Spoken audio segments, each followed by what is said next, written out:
Welcome, everybody.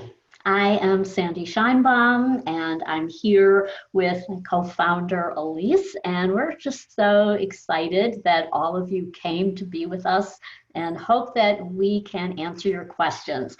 And before we do, I have a little presentation. I want to talk to you about how you can establish a coaching business with what I think are the most important ingredients, and that's love and having a heart-centered focus. And that's the recipe for success. And I know that so many of you are wondering, as you're considering enrolling in FMCA, not only is this the right program for me, but am I going to be able to do this? Am I going to be able to actually work as a health coach? So I hope that we will cover some points on this topic as well as answer the questions that you have.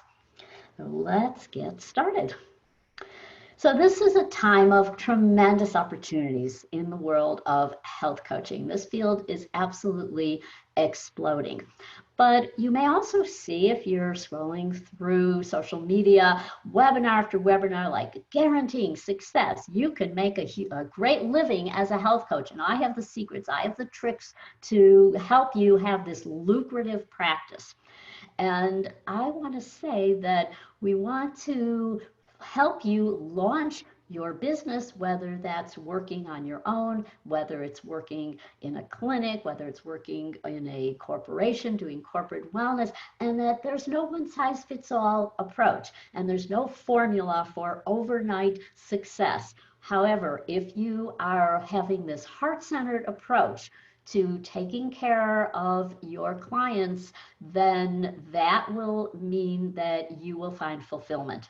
And how do you do that? Well, it often starts small. It starts by coaching with what we call on the side clients. So you might start with 1 or 2 people, and then it grows from there. And you are still working in your current position, but you have a few on the side. That's actually how I started. I was a clinical psychologist for many, many years, but I didn't start out as one with appointments booked all day long. I was a tutor in learning disabilities, and I kept those kids that I was tutoring, and I started picking up a few private clients as a psychologist when I got my license, and it grew from there. But it wasn't like an overnight, but it was building one after the other, and often word of mouth.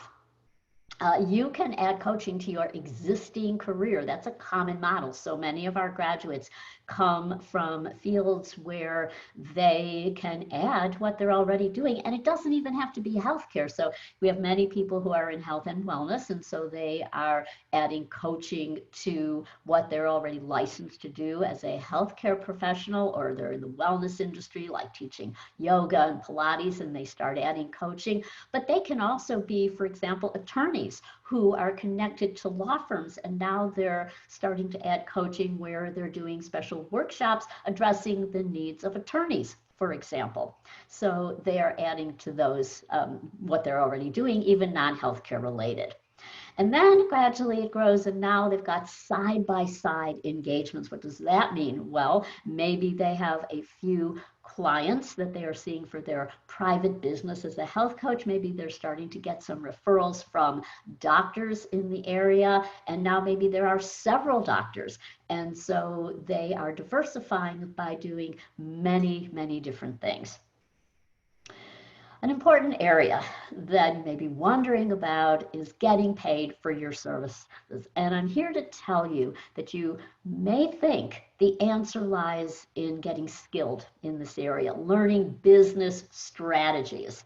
And in reality, it's knowing yourself. So it's really mastering your emotions, digging deep to understand your attitude towards money, and how you feel about asking for something, about standing your ground, about really connecting with somebody and talking about difficult subjects. So this is in the realm of emotions. It's really more about psychology than it is about taking a business course and learning some strategies.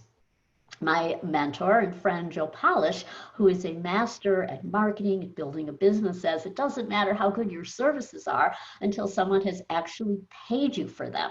So that is the demarcation. And being able to have those conversations, again, requires looking deep inside to your attitude towards money, your attitude towards asking for something. What are you worth? How do you value yourself?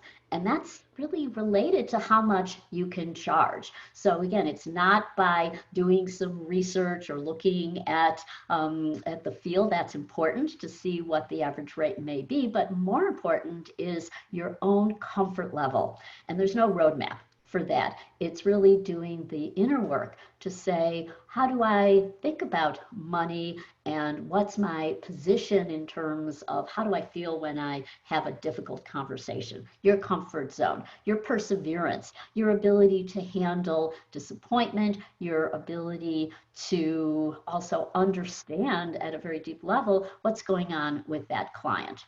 And then that leads to what I think is one of the most important areas for building a heart-centered business full of love, and that is exceeding expectations. Well, how do you do that? Well, it has to do with being completely client-centered. You really focus on not what your agenda is, not on teaching somebody what you think is the perfect meal plan, but really where are they at?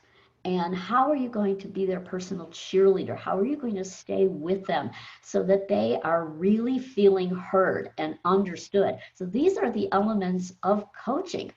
And that's what I love about what we might think of as marketing or selling or the business building part of coaching. It really is so intertwined with the basic process of coaching.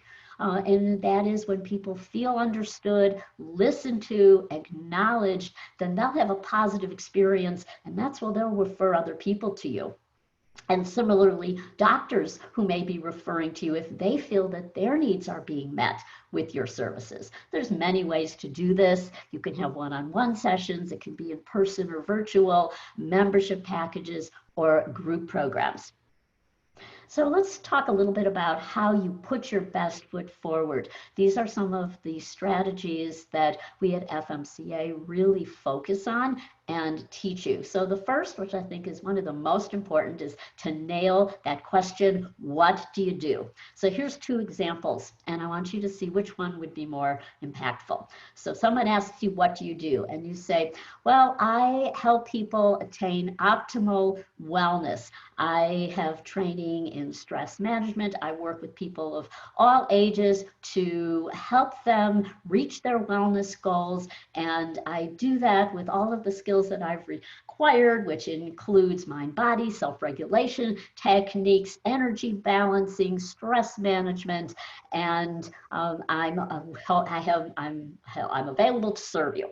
So how does that compare to someone asking, what do you do? And you say, I'm a functional medicine health coach, and I help women who are over 40 who are struggling to lose those last 10 pounds of undesired weight. So which ones would be more impactful? And so listen to people that you encounter. What are they struggling with? What are the words that they're using? Now, I'm struggling to lose those 10 pounds after I've had a baby. So you might hear some of these things come up over and over again, and so that you go deep in a particular area. And now you're associated with that particular segment of the marketplace, and it helps you to really know your customer. And so it's very impactful when you can answer in a concise way and get to what people are actually struggling in the words they're actually using. So people don't say, I want to attain optimal wellness. They say, I want to finally lose these 10 pounds. And similarly, how are you asking questions? Let's say you are talking to a doctor who you're hoping will refer to you. Well, you don't come in there saying, I can do this, this, and this, and I was trained in all these modalities, and I have all these certifications. Well, what's frustrating for you? You want them to talk about what is going on in their practice. What would your ideal practice look like? This is a picture of the North Suburban Wellness where Elise and I started out, and well, not that long ago. And this was a wellness center, and it was run by a chiropractor, and they had a lot of different specialists who came and rented space, and that's what I was doing. I was renting space there. That's a model that can work as well, where you are looking at a practice, a wellness center in the area, and they might have a rental arrangement with practitioners, and then pretty soon you're around the water cooler and you're talking about what you do and what they do, and you're cross-referring, and you can build a practice that way. But looking at what is a doctor's dreams for their future, what would they like their practice in functional medicine to look like, and you want to look for openings where you can let them know that coaching makes their life easier and at the same time improving clinical outcomes. And often it has to do with time. We know that doctors want to serve their patients, but they don't have time. So, do your patients need more time than you have to give? And then you introduce in the conversation what a health coach can do. And there's a lot of good research behind that, and come in armed with those studies. Group visits are an exciting new trend, and that's one way that health coaches can make a huge difference in practices. And sometimes you want to get a no more than a yes. So is there any reason you can think of why a health coach wouldn't benefit your practice? Chris Voss, who is a master at negotiating, he has a book, Never Split the Difference, it's a current bestseller, and he talks about the power of getting to a no and using that to help someone really see that, yeah, there is no reason why I can't take a chance on working with a health coach. But what if you do get obstacles? And here are two of them. One is they misunderstand the coach's role, and this could be with a potential client or a potential doctor who's going to refer or hire you. So they might think that a coach is someone who's going to diagnose, treat, interpret labs. And for a doctor, we've had some people say, that's like, I'm afraid of these health coaches. They're overstepping their boundaries. And so we as a program teach you how to stay within your scope and why that is going to get you referrals and get you hired and keep you safe as a coach out there in a regulatory environment. And then some doctors may misunderstand and think that a coach is just going to help their patients, that they're going to give them the plan and they can make those difficult patients toe the line and finally lose that weight. Whereas a coach is client-centered and is going to focus on where the client wants to start. So sometimes it's educating that practitioner on how a coach can really be so magical because it is client-centered. And then I can't afford to pay a coach. Well, there's some ways that this is happening, making it easier that we can share. But I love this quote. It comes from Dr. Cheng Ran. He is a doctor who hires our coaches, and he says, how can you afford not to have a coach in your practice? Because there's been a lot of documented studies that a coach will save the doctor time, a coach will actually increase the bottom line of a practice. And so the coach brings revenue in. And this is so in line with emerging opportunities. One is that there's systems in place where coaching is being paired with remote patient monitoring, and major payers like Medicare are paying for this, like continuous blood sugar monitoring and third-party reimbursing. So we are, as a school, are approved. So our graduates can sit for the board certification exam, the National Board for Health and Wellness Coaching.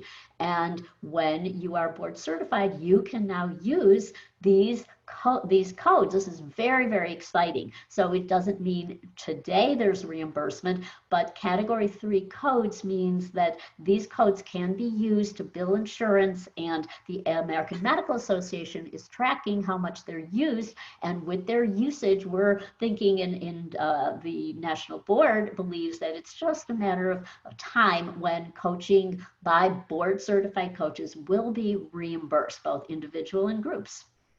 So a heart-centered practice. What are some ways that you do that? Number one, cultivate connections.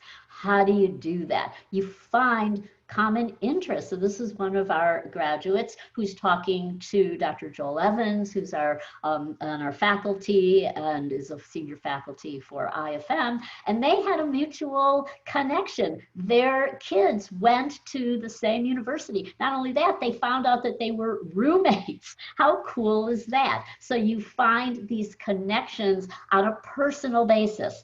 Maybe you both like yoga. Maybe you graduated from the same school. And so you go beyond the professional connection to more of a personal connection, really connecting with somebody. And it is all about connections. Who do you interact with? I happened, this was a recent picture, I was on an airplane and I just started a conversation. I never talked to my seatmate, but I started to talk to her. Lo and behold, she was coming from the same Institute for Functional Medicine conference that I was at, but we didn't connect because of functional medicine. It turned out I have 2 daughters, she has 2 daughters. I have a daughter in the performing arts, she has a daughter studying opera. So we talked the whole time about that, and now afterwards I made a note to remember her daughter's in an a cappella group, for example, and so I'm going to be seeing her at the next IFM conference, and so I will pick up the conversation. And so cultivating connections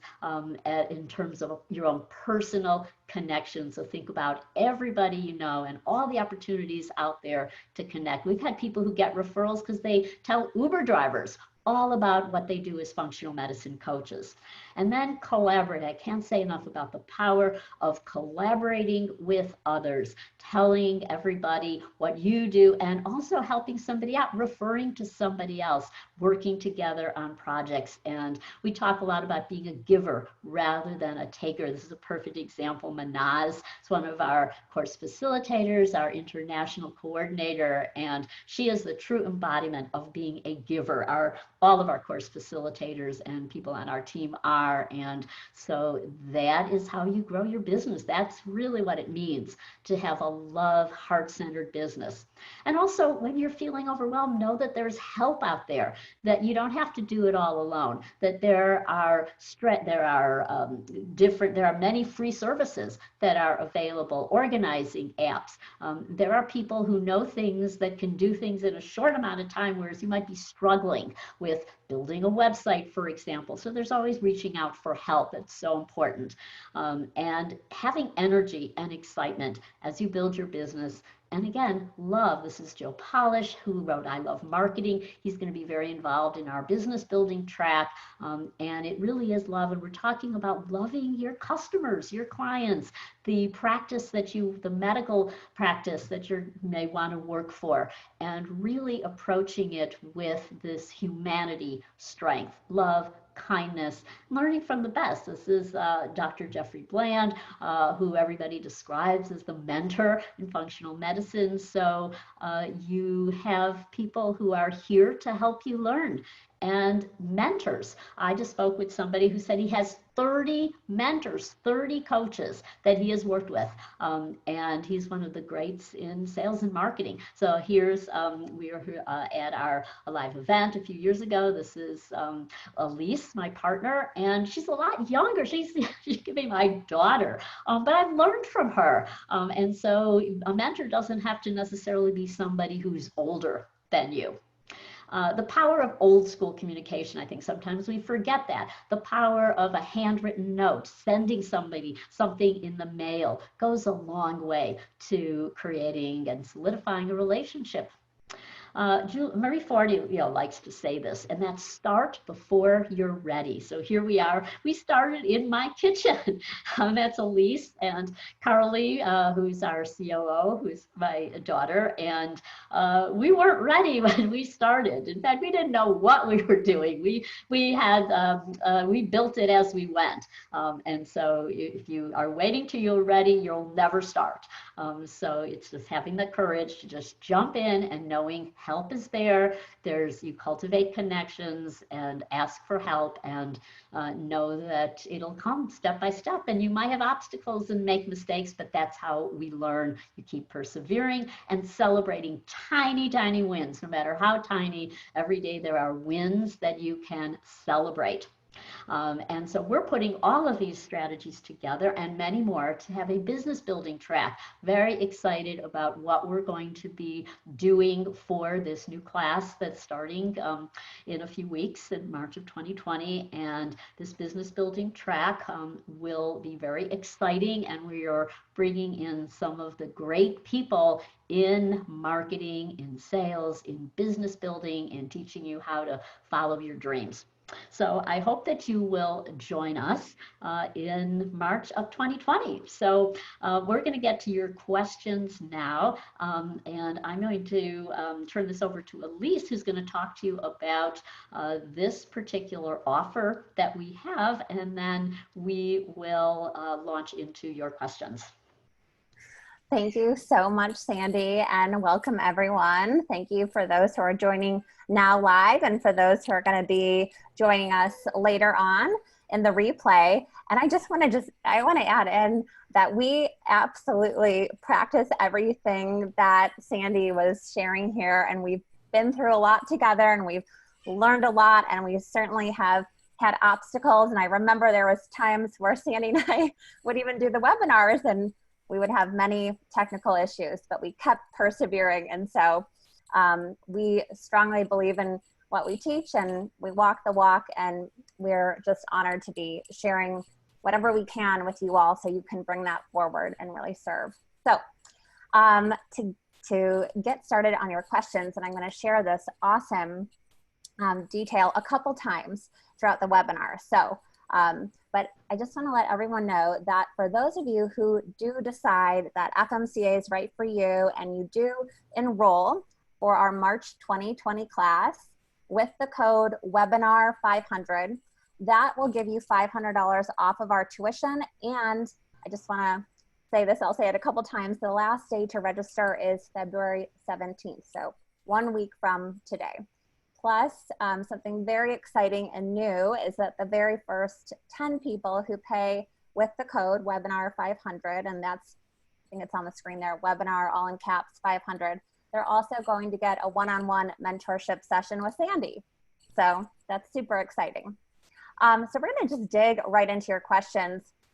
And there was a lot of questions that came in. So if we do not get to one of your specific questions, please know that you can always reach out to us.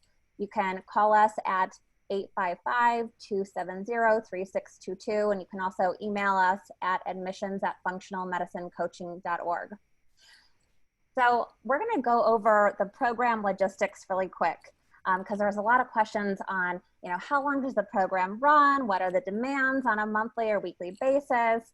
When are the future classes? So we're going to go over those, and then Sandy, if you have anything to add, you can add those, and then we'll go on to the next questions. But so just as an overview, the course, we have 2 start dates a year, March 1st and September 1st. And the course runs an entire year, so 12 months. And typically the demands or the workloads, I know that there was a lot of mamas, and I'm a mom too. I've got a 2.5-year-old.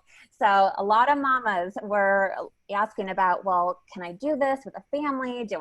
What if I have kids? You know, what are the demands? So what we typically say is the time investment is usually anywhere from 10 to 20 hours. So everyone, we really look at everyone as an adult learner, and there are many different ways to consume the content. There's webinars, there's audios, there are transcripts that you can download and read. So there's a lot of different ways to meet you where you're at and your learning style. So there's also an app as well that's super exciting that you can download the content and listen on the go. So if you're commuting to work, or maybe you're fixing dinner or cleaning up around the house, you can still be learning and listening as you go. So are the classes set times? Well, the content is delivered on a monthly basis. So at the beginning of the month, you'll receive the entire month's content, and you can really work through that content at your own pace. There are some set times. We have live training sessions. Those are 3 times a month, and those are with a smaller cohort group of about 12 students, and they're led by a course facilitator. So someone who's actually gone through the program, and that's really where the rubber meets the road. So you're meeting with them 3 times a month. They're 90-minute sessions, and you're able to pick those times and days once you enroll in the course. And so we have weekends, weeknights, as well as weekdays. So hopefully you can find a time that works for you. And you can pretty much do this on your own schedule. You get to set your schedule. We give a overview checklist for the month, so you can see, for the most part, especially for the webinars, how long the runtime is, and you can say, oh, I've got 32 minutes in my schedule here, or 28 minutes. And so yes, absolutely, we have students in our program who manage a full-time job as well as families, and we do think it is pretty flexible that you can fit it in your schedule. We have some mamas. I've just met someone at one of our live meetups. She has 6 kids that she's raising. We've had people who homeschooled 6 kids, and they manage this. They have 2 jobs. We had people who are backpacking through India. As long as they can find Wi-Fi, they make it to those calls. We had somebody who posted a picture. She was on a cruise and found Wi-Fi and was able to make it to her cohort group meeting. So just as coaching is client-centered, this is student-centered, and we accommodate, we understand, and work with you to make it work. Yeah, absolutely. And just a couple other things to wrap this section up. The entire course is online. We do a lot of contact via Zoom, like we're on now, so you can see people face to face. And we do a lot of meetups as well around the country and really around the world. There was just a meetup I think I saw in Dubai. So sometimes Sandy and I can't be at all of those, but you are with your peers and your other students and alumni, and it's just amazing. Sandy and I always like to say this is like our second family, because you really are connected to, I mean, every city I feel like that you go to, there is probably a functional medicine health coach there, or someone studying to become one. And so one question had asked about, the financial payments and are there payment plans? There are 2 payment plans, a 6 and a 9-month payment plan. And we do work for us, the US students, we do work with an outside company called Paramount that helps to finance the tuition. And there was one question that came in about vocational rehab funding. We have worked with people in the past, and so my best encouragement is to reach out to our admissions team, admissions@functionalmedicinecoaching.org. We will be able to get on a phone call with you, connect with you, and answer any further questions to get you going. Okay, so I'm going to turn this next question over to Sandy, and we get this question quite a bit. But what really sets FMCA apart from other healthcare provider programs for, let's just say nurses or nutritionists, people that have a medical/science background? So we, as a coaching school, are the only program that is in partnership with the Institute for Functional Medicine. So what sets it apart is that collaboration. And IFM, Institute for Functional Medicine, trains the practitioner. So if you want to be a functional medicine practitioner, let's say you are a medical doctor or a chiropractor, you want to actually practice functional medicine, then you would go that route. So what sets us apart is we combine functional medicine principles with principles of behavior change, positive psychology, psychology of eating, mind-body medicine, putting all that together to really help people in that crucial element of guiding them, helping them set goals, being held accountable for behavioral change. So that is the key difference, what coaches do as opposed to what practitioners. Practitioners are the ones who are going to diagnose and come up with a treatment plan. And then the coach has that crucial role to support you through that journey towards change. Absolutely. And we get in a lot of these questions as well. What really is the difference between FMCA and other health coach certification programs in general? So it is our unique partnership with the Institute for Functional Medicine. We are so blessed that their senior faculty are our senior faculty. So the materials that they use in their presentations, in their training modules, we use those slides. They're not just those that we teach directly. We will take those slides and we will say, this is one that is only for medical doctors because it has to do with what medications prescribe, for example. But the basic principles of functional medicine, the basic principles of functional nutrition, all of the IFM tools, resources, food plans, you have access to, and they're taught by the same people who are teaching for IFM. And secondly, we have a huge network. So it is like one big family. And I was just at an IFM event where people were coming up to me and said, I need a coach. I'm only going to hire FMCA coaches because I know you speak the same language. They know that when they are with a patient and they are looking at their timeline and matrix and they're saying they need the IFM elimination guide, they can trust that we have trained our coaches to use those tools and plans, and so they can work side by side with an FMCA trained health coach. I think another area that where we are really focused on, and that is the importance of the actual coaching process. We would never have any content or in any way give the impression that you can go out and call yourself a functional medicine practitioner and get into lab interpretation, for example. And so what that means is that people in the medical community trust us. They trust that our graduates have the right approach, so that they are not out there acting outside the scope of practice. And it's really important because it is the way that you are able to get hired, to get referrals, and grow your business, and also make the hugest difference as a health coach. And so we teach you step by step how to do that. And we are an approved school by the National Board for Health and Wellness Coaching because we meet those guidelines, meaning our graduates can sit for that exam and become board certified. I would also add that I think our program, and I'm biased, of course, but has a ton of support in it. Everyone who comes to this program is so passionate about helping others.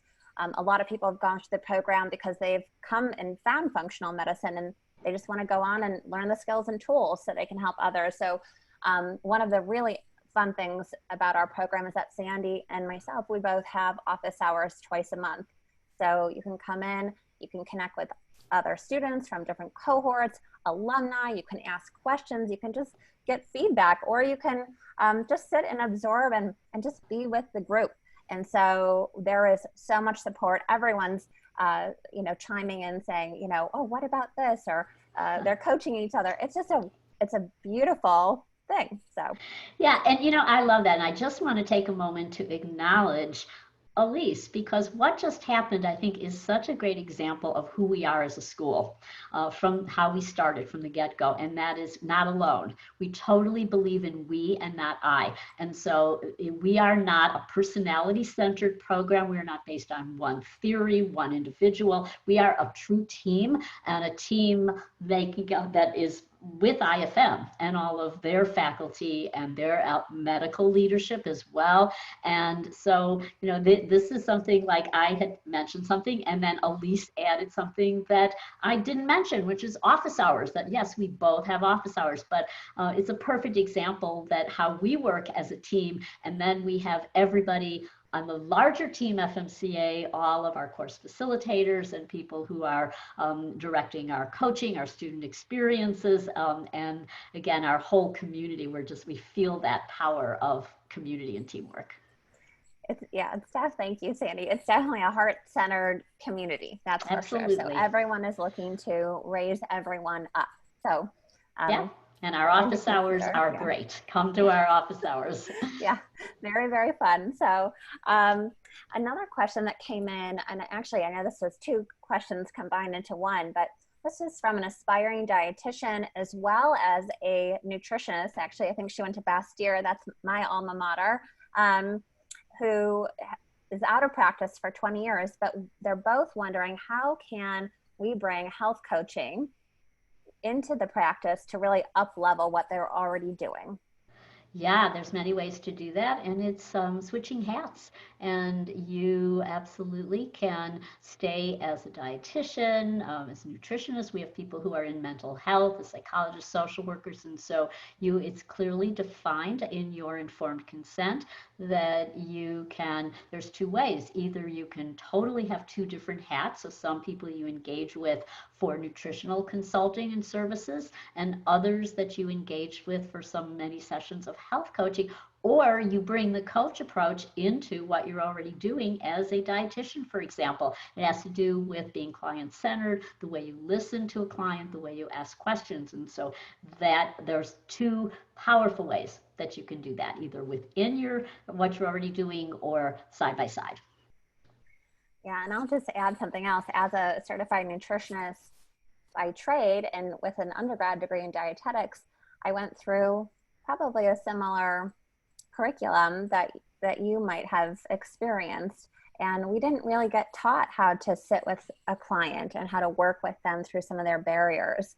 And so that's why I had sought out another degree in clinical health psychology so that I could find those types of skills and tools. So one of the next questions is about who is this program for? We get so many questions. One of the questions that I will share with Sandy so she can answer this, but a couple people wrote in and they said, I'm in my 60s, I'm in my 70s. Should I start this program? Am I going to be able to absorb all the information and really go out there and coach? So do you have a calling? To help others, to serve others, and are you here with ready to listen, to convey hope, mindfulness during a session, compassion? It's not about previous skills or previous career that you've had. You don't need a career in healthcare. And I'm really a perfect example of not being too old. I started FMCA, I was 65. And so we have people who are in their 80s who are retired. They never thought they'd be going back to school, but they did, and they're now using this time in their life to serve others, and they are getting a lot out of the program, both personally as well as finding renewed energy and, most importantly, meaning and purpose in life. Because what happens when people go through FMCA, one of the common threads when they're leaving the program, we have a group about to graduate, and what they're talking about is the personal transformation that they didn't realize at the onset that they would be undergoing. And that's largely because of this in-depth study of positive psychology and character strengths. And so it is for all ages, genders. It is for people from all backgrounds. You don't need a healthcare background. Some of the best coaches come from other fields completely unrelated to healthcare. So it's really just limited by your imagination. But again, the common thread is having a calling, having a will, a desire to serve. And often many people come to us because they have experienced the power of functional medicine. Maybe they've had their own health journey towards improving their health through the power of functional medicine, and now they want to be with us and give back. Yeah, yeah. Case in point, I had a wonderful admissions call today with a gentleman from Florida. He's 75. He's a retired chiropractor, and he wants to just give back. He wants to help. So he's looking at doing our program. So any age, really. This is a great question. I have a doctor dictator mindset. Advice, advice, advice. Can a personality type like mine really do this coaching successfully? Absolutely, without a doubt. We have somebody who was on the medical leadership team at Institute for Functional Medicine who is enrolled as a student and also struggled being that doctor dictator, and now has really been transformed by the power of learning this approach. It just takes practice and being open, being mindful, and being willing to persevere.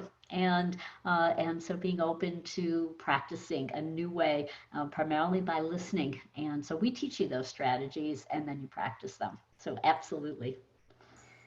Here's another question about, can I be successful as a stay-at-home mom who also is homeschooling my kiddos? And I know you talked about this earlier, Sandy. Yes, absolutely. And the beauty of this program is that not only can you do this virtually, but you can have a virtual practice as well. So it works very well if you're homeschooling kids because you can do this through Zoom, for example, and you can have online clients. You can see them individually or in groups. And this is for a lot of people wrote in who've come from other programs, they've graduated other cert programs, health coaching programs, wondering, am I really going to get a deeper understanding of functional medicine? So yes, so we have the same slides taught by the same teachers who deliver those webinars for IFM.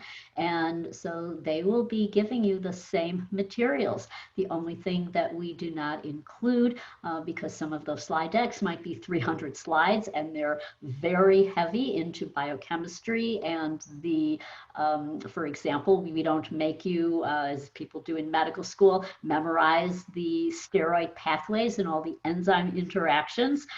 So it's not about gathering those facts, but it's about learning the underlying process of functional medicine, going through case studies, and most importantly, it's how do you take these principles and being able to communicate to your clients. So when someone says, hey, I went to my functional medicine doctor, he says, I have dysbiosis, I'm not sure what that means. And as a coach, can you explain it in a way where somebody else will understand it at a very elementary level? So that is what we teach you, but you will be getting the functional medicine content. Mm-hmm. So just to kind of wrap up this section of who the program is for, it is really for anyone, especially if you have a passion to serve and you want to bring this to your community or you want to learn more about this for yourself or for your family. So whether you're a licensed health professional or an unlicensed health professional, there's some personal trainers. I know there were some doctors who wrote in who don't have their formal degrees. If you don't have a background in the healthcare field, you can absolutely do this program. And we're happy to really talk you through that if you have any questions. So I really encourage you to reach out. You can talk to one of our admissions team members and you can email us at admissions@functionalmedicinecoaching.org. So the next section is really about the core curriculum and the program itself. So one of the big questions that was asked was around just the overall scope of the curriculum. What does the curriculum really cover?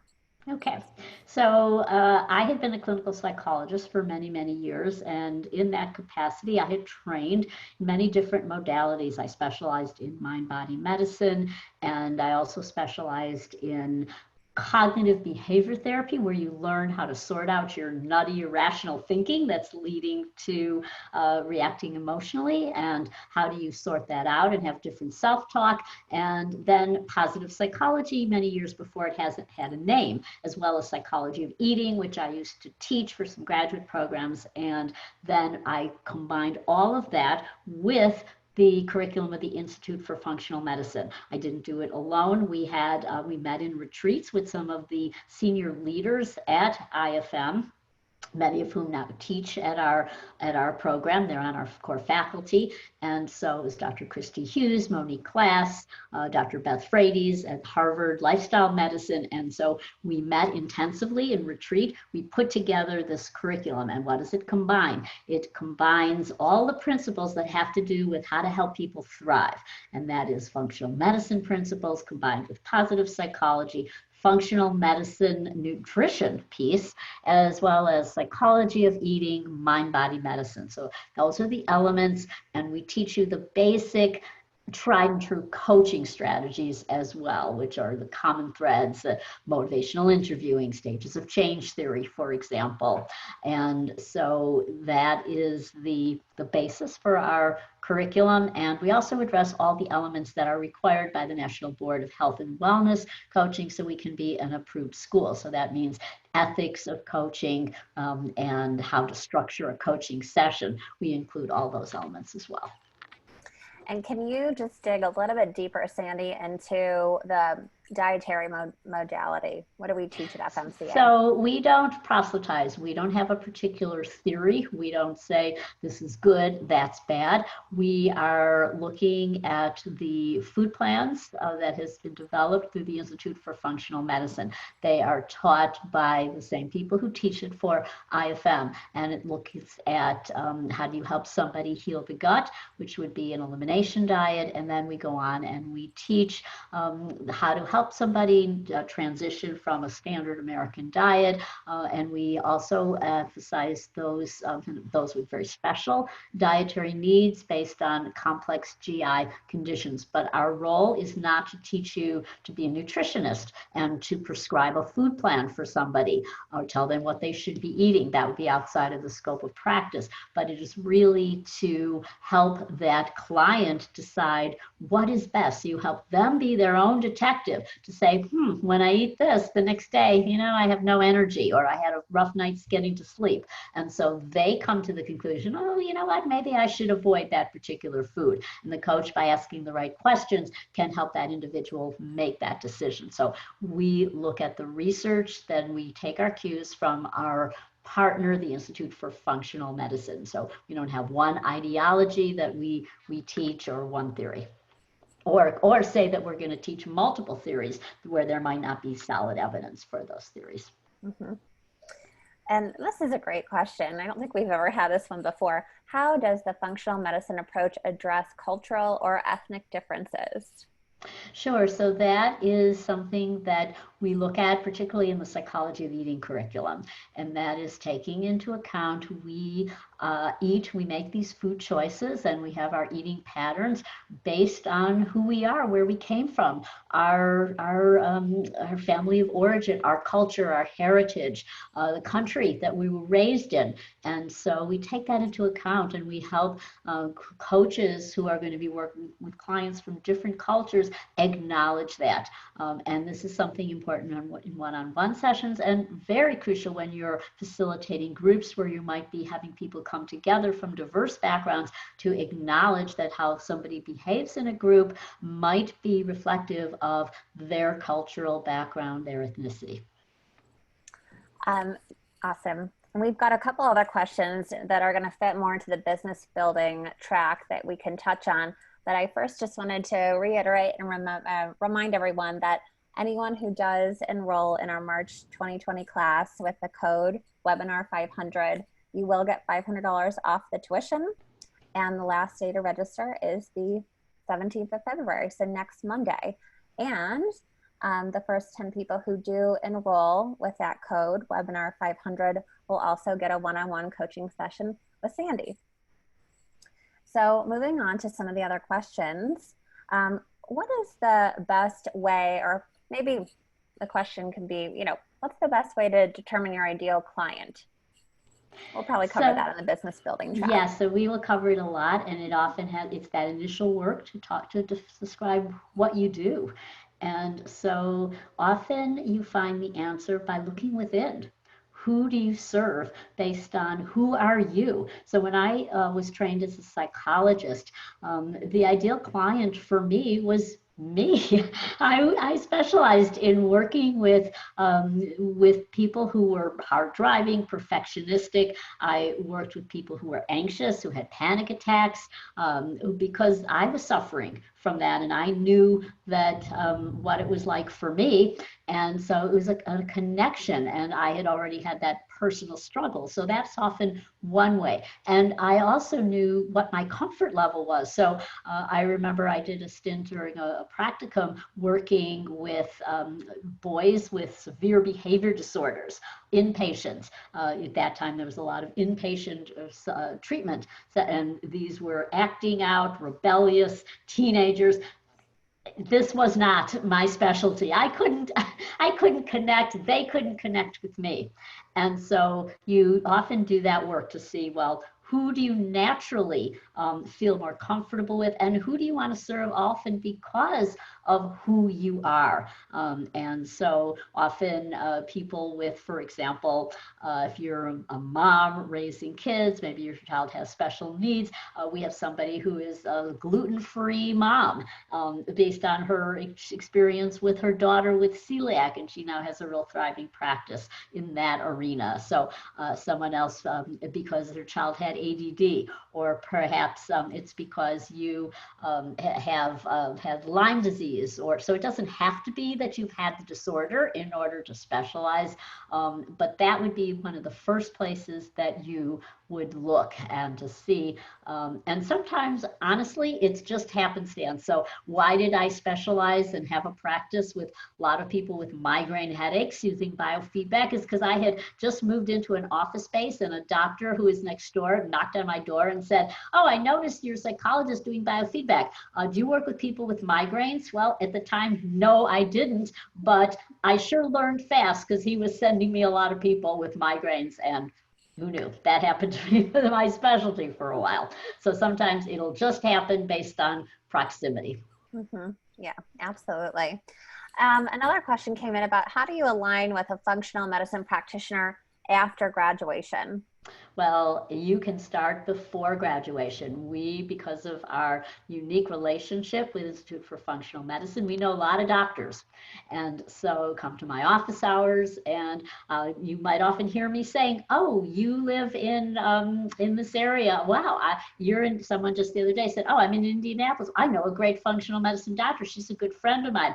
I'm going to make an introduction." Or we show you how to find a practitioner through IFM, or how to start looking at people in your community, going to functional forum, and finding these connections. And so that has to do with this tremendous power of cultivating connection. And we are all about helping to make those relationships happen.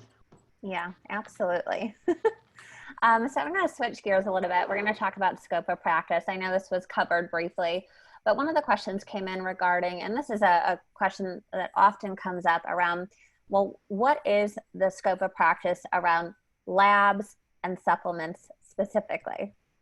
Sure. So a coach is not a practitioner, and you do not tell somebody they get there. There are many different new companies that are direct to consumer now, where somebody could go in and they can order their own lab tests, but it would be out of scope because the coach would not be able to sit down with that person to say, "Look, this says you are your blood sugar is out of line, and therefore you need to take these herbs and supplements to control your blood sugar."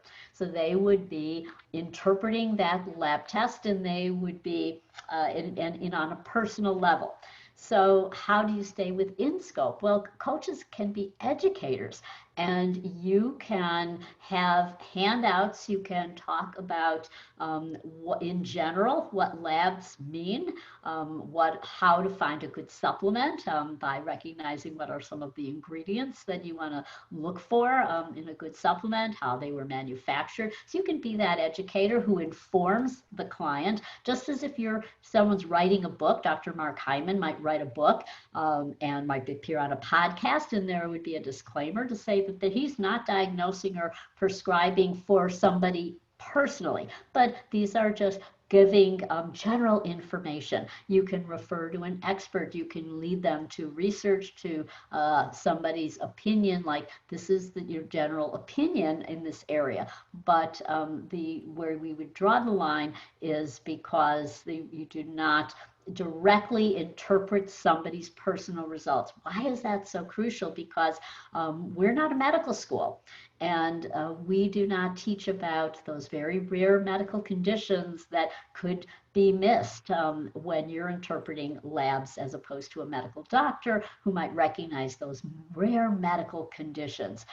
And really the power lies in the true scope of practice, which is helping somebody change behaviors, be held accountable in what goals they want to meet.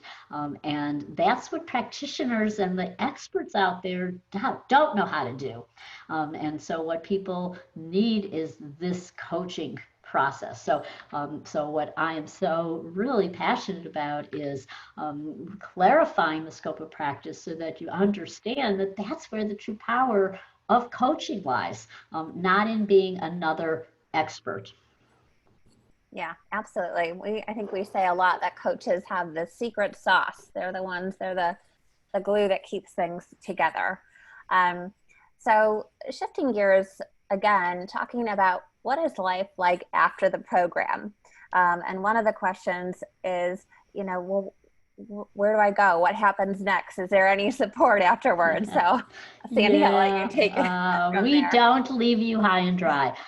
We have a wonderful alumni membership program that you can stay with us. You can still come to the office hours that I have and that Elise has. You have mentoring sessions with one of our senior faculty where you can have coaching questions. People you're working with, you want some support on coaching them. You have business mentoring. We have some new mentors who have signed on where you can have group calls that can help you launch your business, sustain and grow your business. We have Ask the Experts with top people. Kelly Brogan, Dr. Kelly Brogan was just our Ask the Expert last week. So we have our current faculty. We bring in new people all the time based on people you recommend and subjects you want to learn about.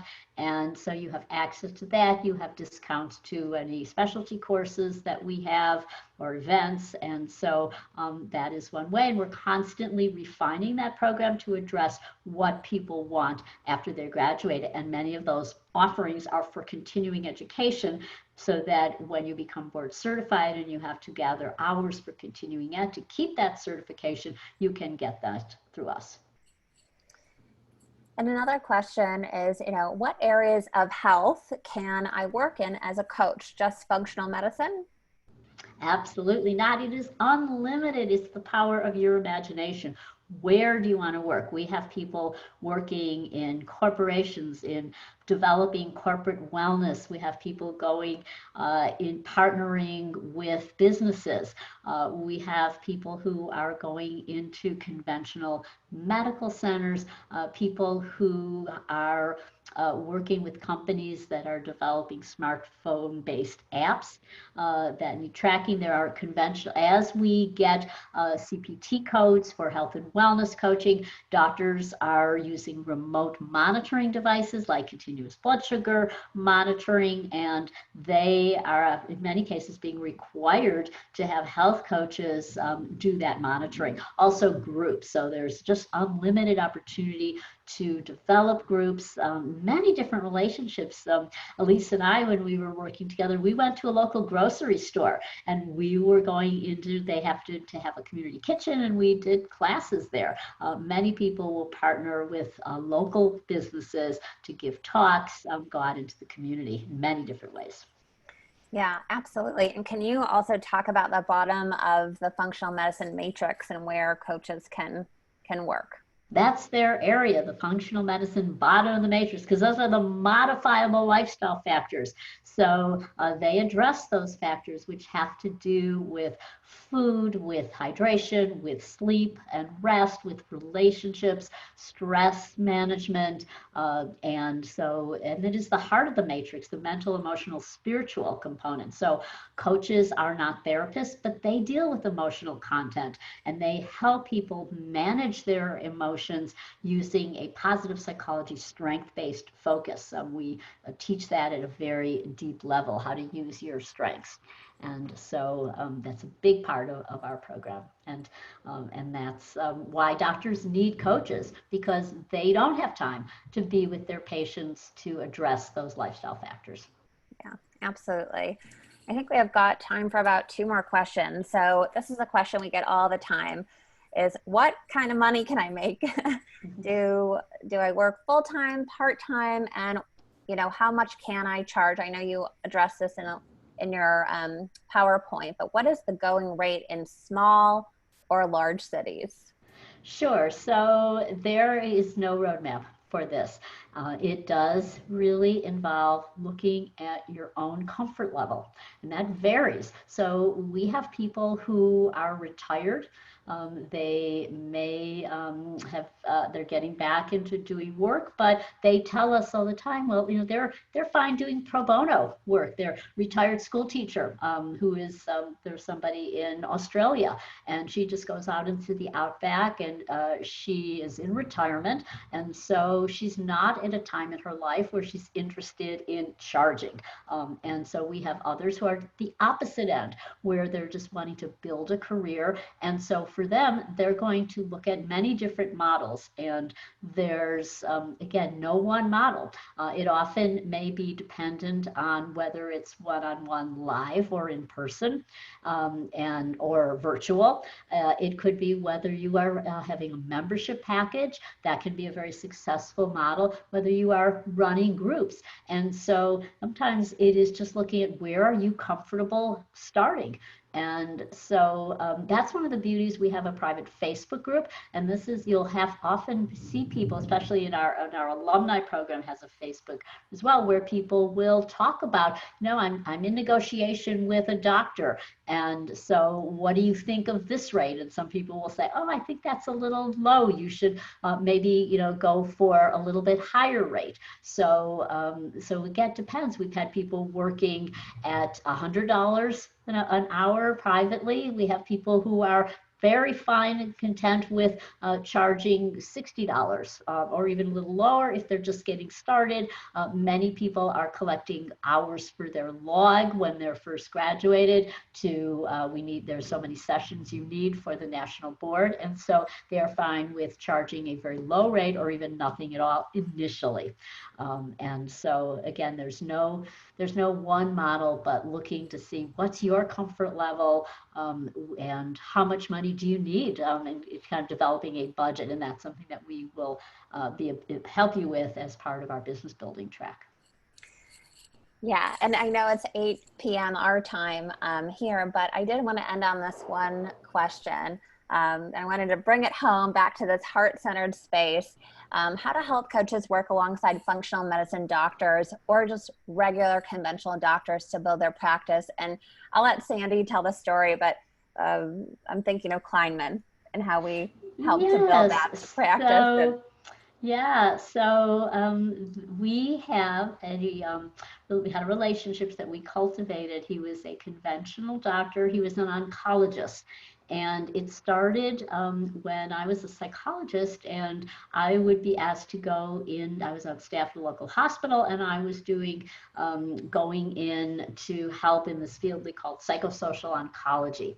And then I started to get to know this person, this doctor. And so when I talked about earlier, and that is, we found common ground, and we discovered that he's really interested in food as medicine. And he was really frustrated that he didn't have time to be with his patients. And he was the kind of doctor, there was always a 2-hour wait to see him in his waiting room, because he was that doctor who was really sitting with patients and listening to them and their struggles with cancer.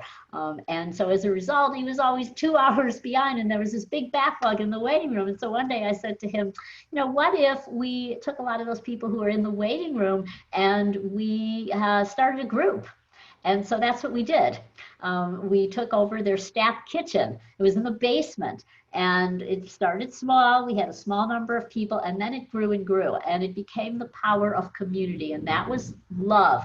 Elise and I co-facilitated that group, and we looked forward to it. And it was based on ability to pay. We had some people who paid $5 to be in the group, and others who could pay a little bit more. But the real joy, how we were getting paid, was the love of our work, and therefore people were referring others to us. And some of those people could afford to pay a little more. They were doing some one-on-one coaching, but we did everything. It was just what they wanted. They wanted to to know how to make a smoothie, and so we would bring in our blender and show them how to make a smoothie. We were talking about supermarket tours, and it was really getting to know those doctors, the nurses who were in that office, and doing it with love and heart-centered, and people that we never thought would make changes. These were basically older people, very complex chronic conditions on multiple medications, and boy, to see them change was so gratifying. Yeah, So absolutely. I never thought at the onset that this very conventional medical practice would be so into this way of working through groups, using functional medicine approaches. Food is medicine. Yeah, and the power of cultivating those relationships and the positive impact. So, Absolutely. yeah. So I just want to say thank you so much for your time. And again, if this is resonating with you, we really encourage you to reach out. I'm available for calls or to talk with you over email. You can email admissions@functionalmedicinecoaching.org. And remember that if you do enroll in this March 2020 class by February 17th with the code webinar500, you will receive $500 off tuition. And the first 10 people to enroll with that code will get a one-on-one mentorship session with Sandy. Thank you so much. Thank you. It was an honor and a pleasure to be with you tonight. Thanks for tuning in. Bye-bye. Bye now.